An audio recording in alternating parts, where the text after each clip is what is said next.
Good morning, viewers. You're now watching Hornbill TV. Chhattisgarh government's decision to constitute a committee for drafting and implementing the Union Civil Code. Reacting to the decision, senior Congress leader T.S. Singh Deo said that the panel's role should go beyond merely endorsing government decision. Singh Deo said the committee should focus on presenting facts and examining constitutional and institutional process in objective manner. उनका काम प्रशंसा करना तो होना नहीं चाहिए, उनका काम तो तथ्यों को रखना चाहिए कि निर्वाचन आयोग क्या है, निर्वाचन आयोग का गठन कैसे होता है, संविधान में कोई प्रावधान है क्या, संविधान के प्रावधान के बाद क्या क्या किस किस प्रकार से आज़ादी के बाद निर्वाचन आयोगों ने काम किया है, निर्वाचन आयुक्तों ने काम किया है, मुख्य निर्वाचन आयुक्तों ने काम किया है, सुप्रीम कोर्ट की क्या राय थी मुख्य निर्वाचन आयुक्त की नियुक्ति के संबंध में कि प्रधानमंत्री जी, नेता प्रतिपक्ष एवं चीफ जस्टिस उनकी एक समिति होनी चाहिए ताकि निष्पक्ष चयन हो और निष्पक्ष चुनाव हो सके। तो किन कारणों से प्रधानमंत्री जी एक अपने मंत्री को चुनेंगे और नेता प्रतिपक्ष होंगे, अर्थात जो भी सत्ताधारी दल होगा वो अपने मन के निर्वाचन आयुक्त को चुन सकता है। निष्पक्षता पे पूरी तरह से संदेह बनता है। तो पाठ्यक्रम में ये सारी चीजें भी उल्लेखित होनी चाहिए। यहाँ जो समिति का गठन हुआ है वो समाज के हर वर्गों से राय अपनी आमंत्रित करे और छत्तीसगढ़ की विशेष स्थिति आदिवासी समाज की बनेगी, जहाँ लगभग 32% से ऊपर अभी तक माना जाता है कि आदिवासी आबादी है। इनकी रीति रिवाज क्या है, इनके नियम कानून क्या हैं, इनकी सामाजिक व्यवस्था को नियंत्रण करने की परंपराएं क्या हैं, उसको ध्यान में रख के एवं अन्य समाज आदिवासी समाज से पृथक अन्य जाति धर्म के समाज के जो छत्तीसगढ़ के नागरिक हैं उनकी व्यवस्थाएं क्या हैं, उनकी आवश्यकताएं क्या हैं, उनके सामाजिक और धार्मिक प्रथाएं और नियम कानून क्या हैं, वो सबको ध्यान में रख के ही करना चाहिए। क्योंकि आवश्यक नहीं है कि एक वर्ग के जो नियम है, सामाजिक नियम है, वो दूसरे वर्ग को स्वीकार है। ये उनका एजेंडा रहा होगा। ये जब संविधान बना तो directive principles of state policy में, अर्थात जो संविधान का वो हिस्सा नहीं कि काम कैसा होना, लेकिन सामाजिक लक्ष्य जिनको प्राप्त करने के लिए सर्वसम्मति बनानी चाहिए, उस कंडिका में संविधान के उस खंड में इस बात का उल्लेख था कि यूनिफॉर्म सिविल कोड की तरफ हमको पहल करनी चाहिए। अब वो स्वयं अपने आप में अंकित करता है, ये शब्द अंकित करते हैं एक कि वो संविधान का हिस्सा सीधे तौर पे नहीं था, संविधान के उस खंड में था जो मार्गदर्शिका के रूप में थी कि ऐसा हमको करने के लिए पहल करनी चाहिए। पहल में सभी समाज के वर्गों को इसमें लेकर और फिर सहमति बनानी चाहिए, चाहे वो किसी भी जाति के हों, किसी भी धर्म के हों, किसी भी क्षेत्र के हों, सर्वसम्मति से कोई कानून ऐसा बनना चाहिए। क्योंकि अलग अलग समाजों के, अलग अलग जातियों के, अलग अलग धर्मों की अलग अलग व्यवस्थाएं हैं, तो उसमें क्या सर्वसम्मति से एक कानून बनाया जा सकता है, तब उसको लागू करना चाहिए। ये राजनीतिक एजेंडा के रूप में काम करना ये पूरी तरह से अनुचित है। TMC MP Sugata Roy questioned the handling of the alleged Ram Mandir donation embezzlement case, demanding a probe into VHP Vice President Champat Rai and calling it a major failure of the BJP government. He also criticized love jihad laws as communal narratives aimed at dividing Hindus and Muslims and reiterated TMC's opposition to the Uniform Civil Code, saying Muslim personal law should remain unchanged. 8 लोग राम मंदिर donation fraud के बारे में गिरफ्तार हुआ है। चंपत राय जो VHP vice president, उन्हीं का काम के ऊपर संदेह प्रकाश किया जा रहा है। उनको बारे में भी जांच होना चाहिए। ये एक बीजेपी सरकार का बड़ा नाकामयाबी है। राम मंदिर बना के वो देश के लोगों का अभिमान जगाने चाहते थे, लेकिन वो राम मंदिर से ही पैसा, सोना, जेवर सब चोरी हुआ है। इसको पूरा खुला करना चाहिए। चंपत राय काफी प्रतिष्ठित नाम है वो राम मंदिर ट्रस्ट में, उनके ऊपर गाज गिर रहा है, तो कहीं ना कहीं भरोसा अब किस पे किया जाए सर? मुश्किल है। ये सब बहुत लोग कह रहे हैं कि इन लोगों को नहीं बना के विश्व हिंदू परिषद वगैरह के लोग को, ऑफिसर लोगों को राम मंदिर के पोजीशन में बैठाया जाए, क्योंकि इसके पीछे सरकारी पैसा को गलत इस्तेमाल करने का इल्जाम है। योगी सरकार कह रहे हैं कि जो भी इसमें दोषी है सबको कानूनी कार्रवाई का सामना करना पड़ेगा। नहीं, अभी तो करेगा, लेकिन इतना दिन से चोरी हुआ, लोगों से पैसा इकट्ठा किया गया, देखा नहीं क्यों जोगी? उनका तो काम था, वो तो हरदम अयोध्या जाते हैं। यही सवाल है। को रोकने के लिए बंगाल में कड़ा कानून सरकार लाने की बात, ये सब लाफजियाद वगैरह ये कम्युनल स्लोगन है, ये बीजेपी बीएचपी ये चलाते हैं। कानून तो कानून ही है, लफ्जियात के लिए अलग कानून क्या होगा? शादी का कानून जो है वो ही चलना चाहिए। ये सब कम्युनल स्लोगन है, इससे हिंदू मुसलमान को फर्क बनाने का कोशिश किया जाता है। पीसीसी आने वाला है सोमवार को। हाँ, असेंबली में। हम तो उसको पूरा विरोध में हैं, खिलाफ में हैं। मुसलमान समाज के जो अलग कानून था वो रहना चाहिए, ये हमारा विश्वास है। Congress leader Pawan Khera criticized the Modi government over its stance on the Gaza conflict, accusing Prime Minister Narendra Modi of remaining silent on Israeli actions. Referring to a recent editorial by Sonia Gandhi, Khera said India has historically stood for justice and supported weaker nations, but alleged that the current government had abandoned that tradition. Bharat जो Gaza पर चुप है तब जब पूरी दुनिया Gaza को लेकर ये सवाल आज से नहीं उठाए जा रहे हैं। सोनिया जी ने पहले भी उठाए, कांग्रेस पार्टी ने लगातार सवाल उठाए, हमला बोला प्रधानमंत्री पर कि आप कैसे एक गैर कानूनी युद्ध में जाकर इजराइल के साथ खड़े हो गए।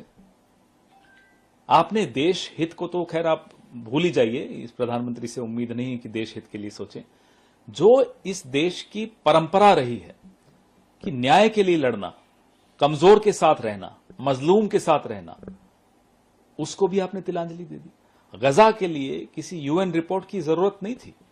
जिसकी आंखें हैं, कान हैं, जो देख पाता है, सुन पाता है, पढ़ पाता है, क्या वो नजारे, वो मंजर हम लोगों ने नहीं देखे कि छोटे छोटे बच्चों की लाश के टुकड़े ले जाते पॉलिथीन के बैग्स में माता पिता। उसके बाद भी हम एक गलत देश के साथ खड़े हो जाएं, ऐसे प्रधानमंत्री से सवाल भी पूछना अच्छा नहीं लगता। अब तो हमें, जिसने सब कुछ गिरवी रख दिया, अपना जमीर गिरवी रख दिया, उससे क्या सवाल पूछेंगे आप?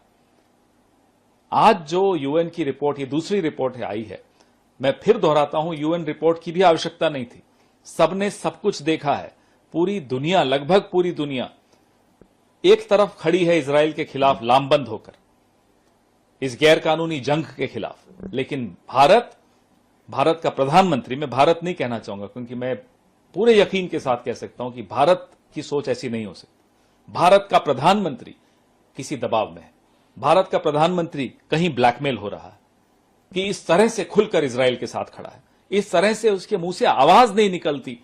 गजा में हजारों बच्चे मारे गए, छोटे छोटे, कुछ महीनों बड़े उनकी उम्र रही, कुछ तो ऐसे थे जिनकी उम्र हफ्तों में थी। उनका क्या लेना देना युद्ध से? उसके बाद प्रधानमंत्री के मुंह से एक शब्द नहीं निकलता। अफसोस कि भारत को इस तरह का प्रधानमंत्री देखना पड़ा। लेकिन सवाल सर ये उठता है कि लंबे समय तक भारत में सत्तासीन रही कांग्रेस पार्टी जो अभी विपक्ष में है, इनकी राय और मौजूदा सरकार की विदेश नीति में गाजा को लेकर इतना बड़ा फर्क क्यों दिखता बात है? कांग्रेस और बीजेपी की राय की नहीं है, बात हिंदुस्तान की राय की, बात सही और गलत की है, बात न्याय की है, इंसाफ की है। आप एक गैर कानूनी जंग में एक आक्रांता देश के साथ खड़े हो और बेशर्मी से खड़े हो, और उस आक्रांता देश ने छोटे छोटे निरीह बच्चों को मारा है, टॉर्चर किया है। वो आप पढ़ेंगे तो आप मुझे नहीं लगता आप खाना भी खा पाएंगे अगर वो रिपोर्ट पढ़ेंगे या पुराने वो वीडियोस देख लेंगे तो। उसमें क्या सोच में अंतर हो सकता है? क्या आप अन्याय के साथ खड़े रहेंगे? तो कांग्रेस की सोच नहीं है, ये देश की सोच है, ये इंसानियत की सोच है। Ahead of the Sri Amarnath Yatra 2026 beginning on July 3, SSP Amod Ashok Nagpur said Anantnag police have implemented extensive security arrangements along the pilgrimage route. Multiple CAPF and Jammu and Kashmir armed police units have been deployed, while 34 facial recognition system cameras, 416 CCTV cameras, drones and regular mock drills are being used to ensure. कुछ ही दिन रह गए हैं तो अमरनाथ यात्रा आने वाली है, तो अनंतनाग पुलिस की तरफ से किस प्रकार की तैयारियां मुकम्मल हो चुकी है? देखिए, श्री अमरनाथ जी यात्रा 2026 3 जुलाई से प्रारंभ हो रही है।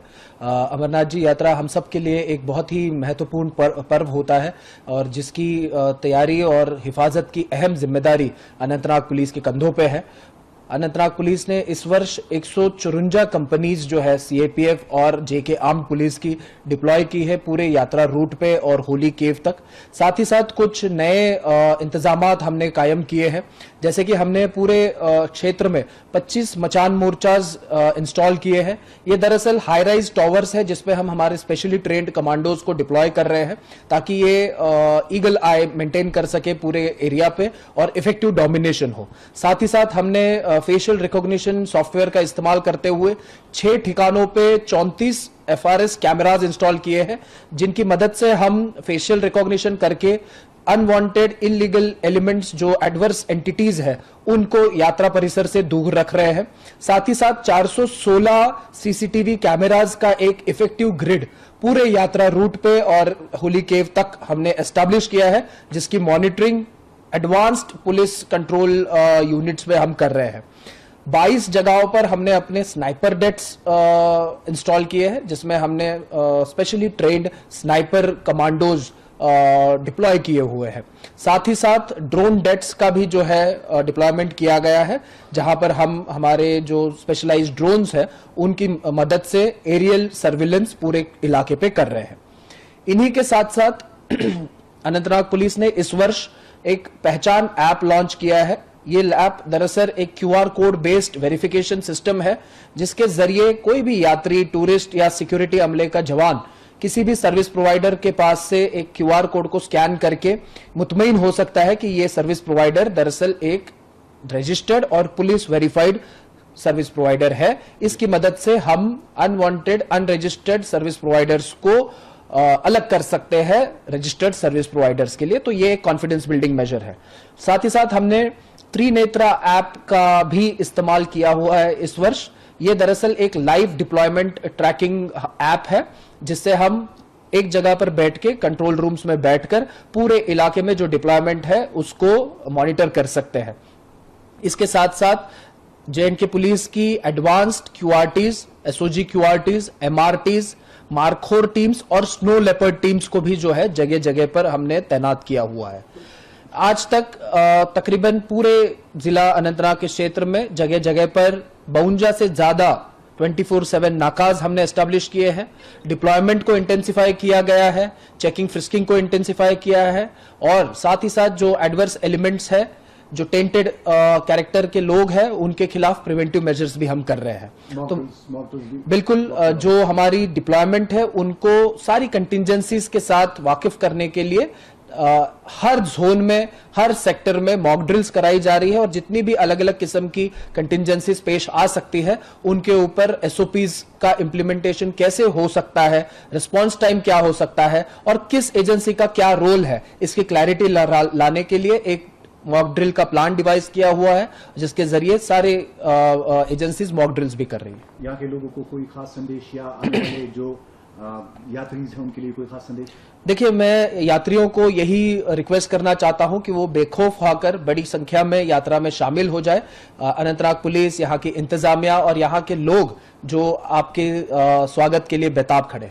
Shiv Sena MP Arvind Sawan criticized rebel MPs who left the party, questioning what grievances forced their exit despite the party allegedly doing no injustice to them.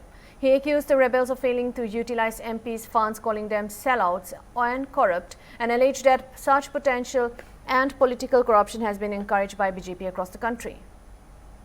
Thackeray की सभा है, जो सांसद उनको छोड़ के चले गए थे और उनकी कॉन्स्टिट्यूंसी में जाके उद्धव ठाकरे उनको जवाब देने वाले हैं। जवाब देने वाले नहीं है, जवाब लेने वाले हैं। लोगों को उन्हें पूछना चाहिए। जब आदरणीय उद्धव जी ठाकरे साहब ने उनको प्रत्याशी करके हमारी उम्मीदवारी दे दी, उसके बाद में हमारा चुनाव चिन्ह दिया, उद्धव साहब ठाकरे जी ने खुद रैलीज ले ली और उसके बाद इतना सब होने के बावजूद आज लोकसभा में एक ताकत बनकर शिवसेना उद्धव साहब बाला साहब ठाकरे पार्टी खड़ी थी। 9 सांसद थे, 2 ऊपर थे, एक उसका कार्यकाल समाप्त हुआ राज्यसभा में। 11 सांसद शिवसेना के वहां थे। क्या दुख पड़ा, कौन सा ऐसी आपत्ति आपके ऊपर आई कि आपको छोड़ना पड़ा? पार्टी ने तो कुछ अन्याय किया ना, आपको टिकट दे दिया, पार्टी ने जो कुछ प्रचार करना था कर लिया। शिव सैनिकों ने इतनी मेहनत, तगड़ी मेहनत कर दी, तभी तो आप जीत कर आए ना। कहाँ कोने में गिरे हुए थे लोग, और उसके बाद में क्या जाकर बताते पैसा नहीं मिलता, भिखारी हो सर, भिखारी है क्या? तुम्हें निधि मिलता है, उसका निधि का विनियोग कैसे किया आप लोगों ने? मैं सब कभी कभी मीडिया अच्छा काम करते हैं, उनका जो नकाब आप लोगों ने उतारा ना, वो बहुत बड़ी बात का है। बताया निधि का कितना इस्तेमाल किया, शून्य। निधि करते हो भैया, सांसदों का निधि नहीं। अगर पुराने जमाने में जाओ तो निधि था क्या? सांसदों को निधि मिलता था, फिर भी सांसदों के नाम है, क्योंकि देश की नीति, राज्य की तरफ देश की जो भावना है या राज्य की जो मांग है, उसको लेकर सांसद को काम करना पड़ता है। और देश की विदेश नीति में भी देश की स्तर कहाँ है? आपने देखा पाकिस्तान को हाल ही में कैसे वो मीडिया बना, हाँ, शांति के लिए, और जिसके खिलाफ इन्होंने पूरे विश्व में सभी सांसदों को भेजा था। क्या तुम्हारी इज्जत रही? तो ये सारी चीजें है ना, वो सांसदों को करनी है। गटर बनाना, टॉयलेट बनाना, उसके लिए निधि देना, ये विधानसभा, महानिगम, जिला परिषद वो काम करते हैं। फिर भी निधि के कारण नहीं है, बिके हुए लोग हैं, लाचार है, व्यभिचार है, ये भी मैं बता रहा हूँ। ये महाराष्ट्र के लिए कलंक है। ये लोग, बिके जाने वाले लोग जब तक खड़े, और ये सब व्यभिचार भारतीय जनता पार्टी ने पूरे देश में शुरू किया हुआ है। ये सिर्फ महाराष्ट्र की बात नहीं है, संविधान को धोखा है भैया, ध्यान में रखना। सर, उद्धव ठाकरे और In a bid to curb air pollution, the Bhubaneswar Municipal Corporation has launched a pilot project by installing dust collectors at key locations across the city. Mayor said the machines work by drawing in dust-laden air, filtering and trapping dust particles and releasing clean air back into the atmosphere, and added that the ecosystem also monitors air quality and measures dust particles levels. Encouraged by the initial results, the civic body plans to install more dust collectors in other busy and congested roads. The mayor also said the corporation is considering planting oxygen-rich trees as part of its broader efforts. Bhubaneswar को pollution free करने के लिए Bhubaneswar municipal corporation के तरफ से 20 dust controller लगा हुआ है, जिसे पहला दफा ये किट से पटिया स्क्वायर तक लगाए हैं। ये एक्सपेरिमेंटल बेसिस में लगा हुआ है। इसमें जो मशीन लगा हुआ है वो बाहर से डस्ट अंदर लेगा और उसके बाद उसको प्यूरिफाई करके एयर छोड़ देगा और डस्ट रह जाएगा। तो इसमें 2-3 चीज होगा। जैसे पहला ये है कि हम लोगों को पता चल जाएगा कि एयर पोल्यूशन कितना है वहाँ, और डस्ट पार्टिकल कितना है इसमें। तो डस्ट पार्टिकल को रोकने के लिए और भी हम लोगों ने ऑक्सी ट्री लगाने के सोच रहे हैं। ये जो एक्सपेरिमेंट बेसिस में हम लोगों ने लगाए हैं ये जो डस्ट कंट्रोलर, उसके बाद ये लग रहा है कि ये बहुत फायदेमंद होगा। तो इसके बाद हम लोगों ने बाकी जो रोड है जो कि ज्यादा व्हीकल मूवमेंट होता है, जिस रोड में कंजेशन ज्यादा है, तो उसी रोड पे ही ये लगाएंगे। और उसके बाद ऑक्सीजन ट्री भी हम लोगों ने प्लान कर रहे हैं लगाने के लिए, जिसमें जो एयर को ला के फिर प्यूरिफाई करके कार्बन डाइऑक्साइड को ऑक्सीजन में वो कन्वर्ट कर सकता है। तो वो भी लगाने के हम लोगों ने सोच रहे हैं, इसके लिए भी बातचीत चल रहा है। तो ये 2 लग जाए तो जहाँ पे ज्यादा कंजेशन हो रहा है, जैसे ट्रैफिक जंक्शन है, ज्यादा व्हीकल जाता है, तो उसमें हम लोगों ने जो एयर पोल्यूशन को कम कर सकते हैं। तो ये भुवनेश्वर की अलग जगह में लगेगा? देखिए, पहले तो ये एक्सपेरिमेंटल बेसिस पे किड स्क्वायर से पटिया स्क्वायर तक लगा हुआ है। इसके बाद हम लोगों ने बाकी जो हेवी कंजेशन रोड जो है, जैसे एजी स्क्वायर से एयरपोर्ट तक है और एजी स्क्वायर से जैसे राजभवन से जयदेव विहार तक है, जयदेव विहार से पटिया तक है, तो ये सारे लगाने के लिए हम लोगों ने मतलब ठीक करके रखे हुए हैं। That's all for now. Thank you for watching Hornbill TV.